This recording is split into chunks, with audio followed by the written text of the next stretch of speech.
Salut à tous, bienvenue chez Base Labs. Alors, c'est quoi cet outil d'IA? C'est une bibliothèque d'applis, modèles et LoRa. Le but? Éviter de payer plein d'abos séparés. On utilise tout de façon centralisée sans se ruiner. On va parler un peu des LoRa. On a Ghibli, Flux, et côté vidéo, on a tout. Unyuan, One, VO2, LTX, Minimax, Luma, Clank, bref, on a tout. Pour commencer avec cet outil d'IA, le lien est dans la description. Il présente aussi plein d'outils IA, générateur d'art, extension d'images et bien plus. On clique sur Générer, puis on se connecte avec Google. Et voilà, on est dedans, prêts à utiliser l'outil. Comment générer une image avec Vessel Labs? Eh bien, directement sur leur plateforme. On clique sur Générer et voilà, ils nous demandent juste d'uploader une image de référence. Allons-y. Parfait, j'en ai une de Pexels. Prenons cette fille, on l'upload et voilà.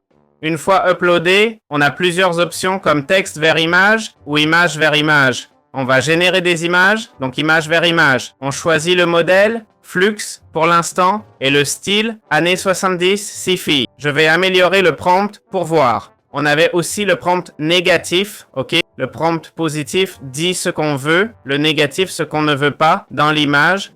Et puis on a les paramètres avancés, d'accord? Avec le CFG, la créativité de l'IA, et les étapes, le nombre de fois qu'on veut que l'IA rende l'image. Plus d'étapes, plus de rendu. Mais plus d'étapes n'améliore pas le résultat, ça affine juste la qualité du même résultat. Bon, on clique sur créer et on voit ce qui sort. Ah, il parle des plans payants, classiques, non? C'est comme ça qu'on génère une image, ok? Voyons si ça me la génère, si ça marche. Pas de chance, mais voilà comment on génère des images. Très bien, voyons comment générer des vidéos avec Base Labs. On va dans ce menu déroulant où on peut créer des vidéos. Texte en vidéo, image en vidéo et vidéo parlante. Prenons l'exemple du texte en vidéo. Ici, on choisit le modèle, j'envoie 2, Minimax, Luma, ce qu'on veut. Et là, on met le prompt. On fait une vidéo de 5 à 6 minutes, apparemment pas moins, même avec la VO. Bon, une vidéo complète, hein? Évidemment, on voit les plans de paiement. Voilà, c'est aussi simple que ça pour générer une vidéo. Bon, on va jeter un œil au forfait de Base Labs. On clique sur Upgrade. Voici les forfaits mensuels à partir de 29 $ par mois en mode créateur. Ici, on voit que les crédits s'accumulent au fil des mois sans jamais être remis à zéro. 1200 crédits par mois, accès aux outils IA Premium et support prioritaire inclus. Franchement, 1200 crédits par mois, je sais pas trop ce que ça nous permet de faire. Une création coûte 1 à 5 crédits, 50 crédits pour 5 secondes de vidéo. Pas assez pour une vidéo entière. C'est vrai qu'ils utilisent des outils de pointe comme VO2.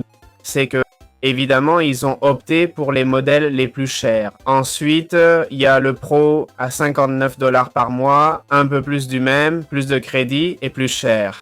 Alors, qu'est-ce que j'en pense? Ces prix me semblent vraiment très élevés. La plateforme promettait qu'on n'aurait pas à payer des abonnements partout, ce qui est possible avec certains outils et plateformes. Mais avec Base Labs, si je cumule chaque abonnement, ça fait peut-être 60 $ par mois. C'est bien plus que ce que je dépenserais individuellement pour chaque plateforme, non? Vous trouverez les détails dans la description. Je trouve cette plateforme un peu chère. Certes, tout est centralisé, mais le prix reste trop élevé, à mon avis. Voilà, j'espère que ça vous a plu. À bientôt dans d'autres vidéos.